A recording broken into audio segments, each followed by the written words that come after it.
생사를 가를 수도 있는 정말 그런 촉박한 시간이었습니다. 그런데 다행히 큰 화환을 면했던 그런 사건 전해드리겠습니다. 홍순빈 아나운서. 네, 이 일은 바로 어제 새벽에 있었던 일입니다. 네. 목포에서 제주로 가던 여객선에서 네. 한 40대 남성이 사라집니다. 아이고. 이것을 알게 된 이 여객 팀장이 네. 해경에 구조 요청을 하는데요. 네. 해경은 300톤급, 50톤급 경비함정 2대를 보냅니다. 지금 해당 영상인가요? 네, 그렇습니다. 이게 당시 구조 영상인데요. 네. 처음에 이 남성이 사라졌다는 걸 알았을 때는 4시 40분 정도였는데 네. 3시간 정도가 지난 7시 38분경에 그 4시 40분이라는 게 새벽 4시 40분 말하는 그렇습니다. 거예요? 동네시네요. 아이고. 지금 보니까 뭐 거의 해가 뜰랑말랑하는 시간이죠. 그러네요. 이때가 바로 7시 40분경, 38분경인데요. 요때 이제 해경이 이 남성을 발견을 하고 네. 구조하는 영상을 지금 여러분 보고 계십니다. 아이고. 아니 그러면 저 사라진 남성은 그나마 지금 이 여객선에 이 여객선 이름 저희가 구체적으로 밝히지 않겠습니다만 이 여객선의 여객 팀장이 정말 그래도 이 승객 한 분이 사라진 걸 알고 재빨리 조치를 취했기 때문에 망정입니다, 진짜. 그렇습니다. 모든 게 이게 타이밍이 맞아 떨어진 게 4시 40분경이면 정말 새벽입니다. 다 잠들 시간 아니에요. 사실 졸릴 시간인데 네. 이때도 없어진 승객을 파악을 하고 아하. 또 해경에 연락을 했더니 네. 해경도 빠르게 반응을 해서 아하. 또 경비함 두 척을 현장으로 보낸 거죠. 네. 이런 게 모든 게 잘 맞아 떨어져서 아우. 3시간 만에 이 사라진 남성이 발견되고 네. 구조될 수 있었던 상황입니다. 저 남성, 바다에 빠졌던 남성, 어찌된 영문인지 모르겠습니다만 바다에 빠졌던 남성 입장에서는요. 그 시간 동안, 3시간 동안 구조를 기다리면서 얼마나 끔찍하고 그리고 공포스러웠을까요? 이 구조한 해경의 얘기를 들어보시고 이어가 보도록 하겠습니다. 저희가 그 신고 받고 바로 여객선 항로대로 갔습니다. 항로대로 가니까 바로 도착하자마자 조타실 근무자가 발견을 했습니다. 그 실종자를. 그래갖고 제가 그 배로 접근한 다음에 제가 그 구명이 입고 구명환 소지해갖고 바다로 직접 뛰어들어갖고 그 익수자에게 접근한 다음에 접근했을 때 그 의식이 있었거든요. 의식이 있어갖고 바로 그 저희 배로 이제 데리고 와서 인양해갖고 배에서 이제 바로 오면서 그 저희 배의 함정에 해양원격 의료 시스템이 있습니다. 병원과 연결해서 의사 소견 진료 받으면서 익수자 안정을 취하면서 제주항으로 신속히 와서 119에 인계하게 된 겁니다. 가방이 꽤 무거웠고 가방 안에 옷가지 등이 있었습니다. 그게 아마 불영 역할을 좀 해갖고 많은 시간을 그 폐상에서 견딜 수 있지 않나 싶습니다. 여객선 타고 가다가 추락했는데 추락한 이유는 저도 여기 경비정에 있어갖고 왜 떨어졌는지는 저도 정확히 모릅니다. 왜 저 차가운 바다, 아직은 여름이긴 합니다만 바닷속 새벽 바다는 차가울 거 아니에요. 근데 왜 저 차가운 바다에 새벽 시간에 있었는지 잠시 요건 추정을 해보고요. 그런데 김성수 평론가님, 지금 이 해경의 얘기를 들어보니까 이 부력의 역할을 했던 고마운 물건이 있다고 하더라고요. 배낭이죠. 네. 근데 이 배낭이 그냥 배낭만 있었다고 한다면 네. 부력이 없죠. 그런데 이 안에 옷가지들이 있어요. 그러니까 이 옷가지들이 들어가 있으면서 마치 거기에 옷은 사실 그 안에 그 공기층이 있습니다. 그러니까 그 공기층이 어떻게 보면은 우리 튜브 역할을 하면서 가라앉지 않게 해준 거죠. 근데 네. 이거는 진짜 1,000원이라고 봐야 돼요. 네. 옷가지가 충분히 좀 어떻게 보면은 일정한 부력을 발휘할 만큼의 충분한 옷가지가 있지 않았다고 네. 한다면은 이거는 그냥 가라앉고 마는 그런 상황이었는데 네. 그러니까 이분은 살아날 수 있는 특히나 또 지금 바다가 날이 더워서 네. 그나마 좀 그나마, 저체온증을 그죠? 피할 수 있었지. 맞아요. 그나마. 실제로 지금 봄, 가을 정도만 돼도 이 정도 3시간 떠다니면 맞아요. 그냥 저체온증으로 네. 먼저 사망할 수가 있습니다.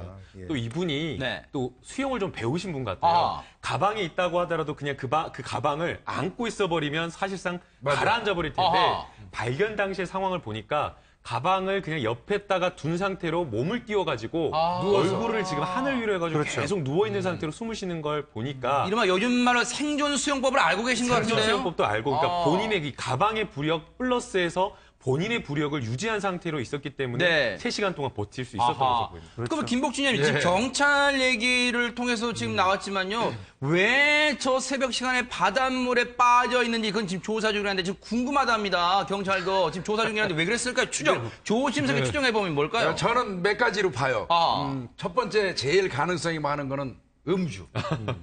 예, 아하. 술을 마시고 아마 이 난간에 기댔다 떨어졌을 개연성. 네. 두 번째 이제 실족의 경우군요. 실족, 네. 예, 실족이죠. 그러니까 음주 실족. 네. 그 다음에 이제 이분이 뭐 이 선원에 얘기하면 막 실내에서 쉴 데 없이 막 배회하고 돌아다닌다고 얘기하거든요. 아하. 그래서 또 어떤 뭐 정신건강 이상설, 뭐 그 이상 뭐 네. 이런 부분도 살펴봐야 되지 않을까 싶은데요. 네. 분명한 거는 저건 자살은 아니에요. 네. 자살할 사람이 가방 짊어지고 뛰어들지는 않거든요. 그리고 뭐 생존 수영 상태로 돼. 그리고 생존 하늘을 쳐다보면 네. 생존 수영은 안 하니까 아하. 저거는 본인의 의지에 의해서 물에 빠진 건 아닌 거죠. 네. 명백히. 예. 어쨌든요, 일단, 김남국 변호사님, 예. 앞서 저희가 짚어봤지만, 이 여객선 팀장님의 그 재빠른 조치, 늘 우리가 이제 굳이 이 얘기는 너무 가슴 아프니까 굳이 예. 그 표현을 하지 않겠습니다만, 그 대형 사고 때 우리 다 충분히 경험했잖아요. 초동 조치가 굉장히 중요하잖아요. 예, 맞습니다. 사실은 이 사건, 그러니까 이 남성이 실종된 시간 자체가 추정 시각이 4시, 새벽 4시 40분이기 네. 때문에 새벽 시간이기 때문에 가족조차도 사실은 쉽게 발견하기 어려웠던 상황이었는데요.